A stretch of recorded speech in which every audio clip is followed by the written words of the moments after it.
Hello বন্ধুরা, আমি সৌরভ। আমি চলে এসেছি একটা নতুন ভিডিও নিয়ে, একটা ধামাকাদার ভিডিও নিয়ে। যারা এখনও সাবস্ক্রাইব করেনি ঝট করে সাবস্ক্রাইব করে নাও। আজকের ভিডিওটা খুবই মজাদার হতে চলেছে। তো আজকে আমরা যাব কলকাতায় ইটিং করতে। তো ইটিং ফুড চ্যালেঞ্জ আজকে। তো কী করা যায় চলো দেখা যাক। তো আমরা তার মধ্যে গামছা টামছা তুলে রেডি করে রাস্তার মধ্যে বেরিয়ে পড়েছি দুজনে। মোনা একটা লেসের প্যাকেট নিয়ে নিচে দেখতেই পাচ্ছ হাতে আছে, খেতে খেতে যাচ্ছে সে বললো। তো আমরা এবারে যাব প্রথমে ওষুধ দোকানে, কারণ মাসিমণির একটা ওষুধ নিতে হবে। ওষুধ নিয়ে তারপর আমরা বেরোবো। তো ফাইনালি প্রথমে চলে এসেছিলাম ওষুধ দোকানে। তো ওষুধ কাকার কাছে এসে আমরা বললাম যে ওষুধটা একটু তাড়াতাড়ি দিয়ে দাও। ওষুধের বিল সমেত সব কিছু নিয়ে নেওয়ার পরে আবার বেরিয়ে পড়েছিলাম রাস্তার দিকে। রাস্তায় দিতে মনে আমাকে একটা দেখালো, তোমরা দেখতেই পাচ্ছ বিড়ি খাওয়ার ইমোজি একটা দেখালো। তো তারপরে আমরা একটা শপিং মলের সাইড দিকে পেরিয়ে হেঁটে হেঁটে যাচ্ছিলাম। মানে পুরো জায়গাটা আমরা হেঁটে হেঁটেই চারিদিকটা ঘুরেছি। তো ফার্স্ট ইটিং করতে এসেছিলাম আমরা একটা গৌরাঙ্গ মিষ্টান্ন ভাণ্ডারে। খুব সুন্দর মিষ্টির দোকান, আর এত সুন্দর ভ্যারাইটির মিষ্টি।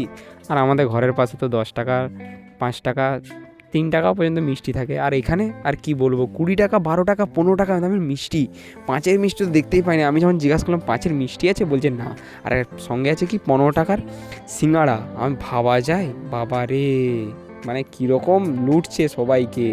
আমার তো সেটা ভাবলেই গাটা কেমন করছে। তো মনে বলছে এটা দাও এটা দাও। আমি কীটা দেখি, একটা ভাঁড়ের মতো মিষ্টি আমাকে দেখালাম যে না খুবই ভালো। তো ফাইনালি আমাদের নেওয়া হয়ে গেছিলো।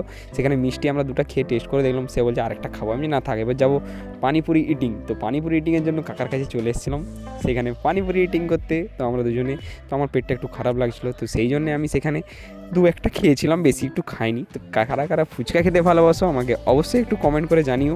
আর এখনও যারা সাবস্ক্রাইব করোনি, কিন্তু সাবস্ক্রাইবটা ঝট করে নাও। তোমাদের ঘরে যেয়ে আমি বলে আসতে পারবো না, তাই ভিডিওর মাধ্যমে বলে দিলাম সাবস্ক্রাইবটা কিন্তু মাস্ট। ওকে। তো তারপরেই আমরা সন্ধ্যাবেলায় যাচ্ছিলাম মোমো খেতে। তো মোমো খেতে যেতে দেখি রাস্তায় একটা কী সুন্দর কিউট একটা বাচ্চা রাস্তায় গাড়ি থেকে নামছে। খুব সুন্দর বাচ্চাটা, আমার তো খুবই ভালো লেগেছে। দেখতেই পাচ্ছ কত কিউট, আর এইটুকু বাচ্চাটা কী সুন্দর। তো মোনা বলছে এই দেখ তো বাচ্চাটাকে একবার কোলে নেবে। আমি না থাক। তো তারপরে আমরা রুমাল রুটির দোকানে চলে গেছিলাম, রুমাল রুটি আর চানা পনির নিতে, তো রাত্রে ডিনারের জন্য। তো এতদূর পর্যন্ত তোমরা ভিডিওটা যারা যারা দেখলে, তো ভিডিওটা তোমাদের কেমন লাগলো আমাকে অবশ্যই কমেন্ট করে জানিও। আর যারা এখনও লাইক করোনি ভিডিওটা দিলে অবশ্যই লাইক করে দাও। আর সাবস্ক্রাইব তো তোমাদেরকে সেটা বলতে হবে না, অনেকবার বলে দিয়েছি। সাবস্ক্রাইবটা আশা করি তোমরা সবাই করে নিয়েছো। তো দেখা হবে আবার নেক্সট একটা ভিডিওতে। তো সকলকে tata, bye bye, good night. তো আমরা চললাম, দেখতে পাচ্ছ হাতে আমাদের পুরো একদম কেনা হয়ে গেছে সব কিছু। তো টাটা।